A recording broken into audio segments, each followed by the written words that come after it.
pengguna sosmed yang bersifat lelucon atau hiburan semata, apakah itu termasuk dalam perbuatan syirik? Semua jenis ramalan itu masuk dalam kategori syirik.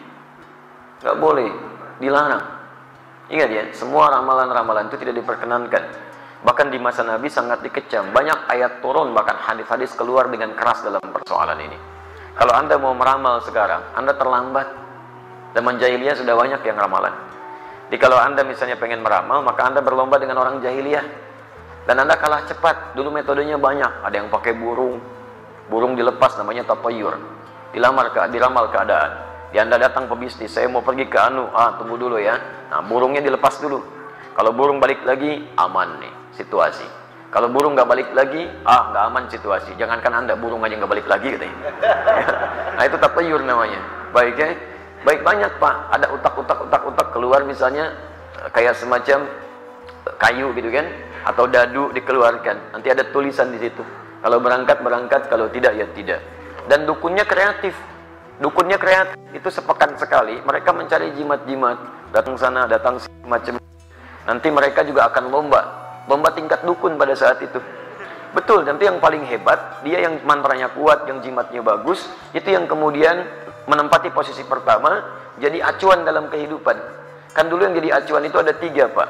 Yang pertama kahin atau sahir, dukun atau tukang santet. Ya, dulu itu. Yang kedua, ada tujar, para pebisnis, pedagang. Jamak dari kata tajir. Tajir itu asalnya bukan kaya. Tajir itu bahasa Arab, pedagang.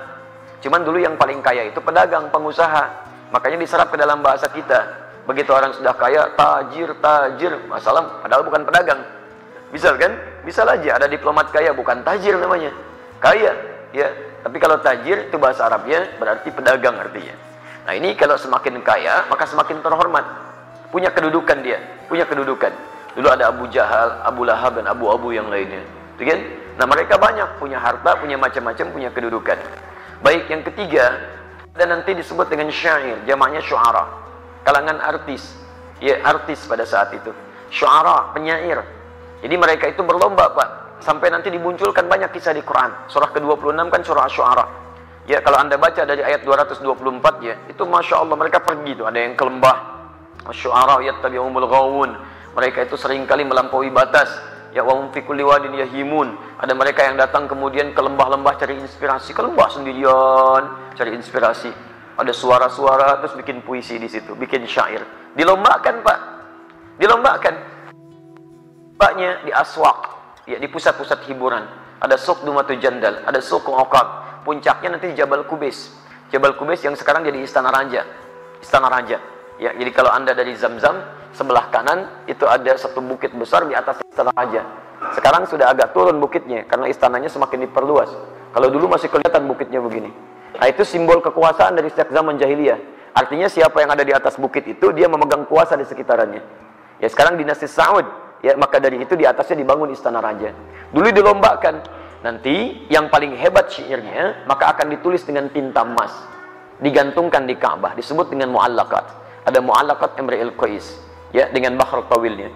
Kifanabki min dzikra habibin wa manzili bisaqdil liwa bainad dakhuli fahawmali. Ada Hutai'ah, ya, ada macam-macam dan seterusnya. Ya, ada Ka'ab bin Zuhair. Ya, jadi ada Nabi wa Adbiyani. Nanti ditempelkan di masa Islam, itu semua nanti dihapuskan diganti dengan kain kiswah. Tulisannya Al-Qur'an. Ya, ayat-ayat Al-Quran. Itu asalnya. Kenapa kain kiswah kemudian mengganti syair-syair yang diletakkan di sekitaran Ka'bah. Dalamnya patung. Patungnya di masa Islam dihancurkan semua, dikeluarkan. Di teman-teman sekalian, nanti rumus-rumus syairnya digantilah kemudian menjadi nazam istilahnya. Nazam itu adalah rumus-rumus syair yang diarahkan untuk memahami ayat-ayat Al-Quran atau digunakan untuk memahami rumus-rumus qiraat. Ada nazam qiraat, ada nazam ilmu hadis, ada juga nazam bahasa Arab, lughah, semacam alfiyah. Alfiyah itu asalnya dari ilmunya ilmu nazam. Nazamnya diambil dari bahar. Ya, ada 16 bahar dikemas dalam ilmu arud. Dulu dipakai puisi syair, di masa Islam dipakai ilmu. Misal ada Alfiyah Ibnu Malik, kalamuna lafzun mufidun kastaqim wasmun wa fi'lun thumma harfunil kalim wahiduhu kalimatun wal qawlu am wa kalimatun biha kalamun qad yu'am bil jarri wat tanwini wan nida wa al wa mustadin lil ismi tamyizun hasal bi tafa'alti atat wa ya if'ali wa nunqbalanna fi'lun yanjalli Anda kalau menguasai 1000 bait ini, Anda menguasai kaidah-kaidah bahasa Arab, nahwu dan saraf. Mudah menerjemahkan Quran, mudah memahami bahasa Arab. Cuman pakai bait-bait puisi 1000. Dulu dipakai nyanyi, ya, masa Islam dipakai untuk keilmuan. Ada bait misalnya nazam Syatibiyah, ada bait misalnya nazam Alfiyah Hadis Suyuti. Jadi pakai ilmu hadis, pakai ilmu qiraat masa Islam.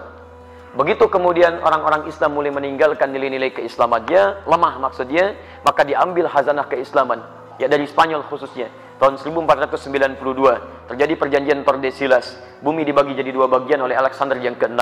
Ada yang kemudian ke barat diambil oleh Spanyol, ada yang ke timur diambil oleh Portugis, sampai ke Selat Malaka, Portugis tahun 1511, sampai menguasai Nusantara dan seterusnya.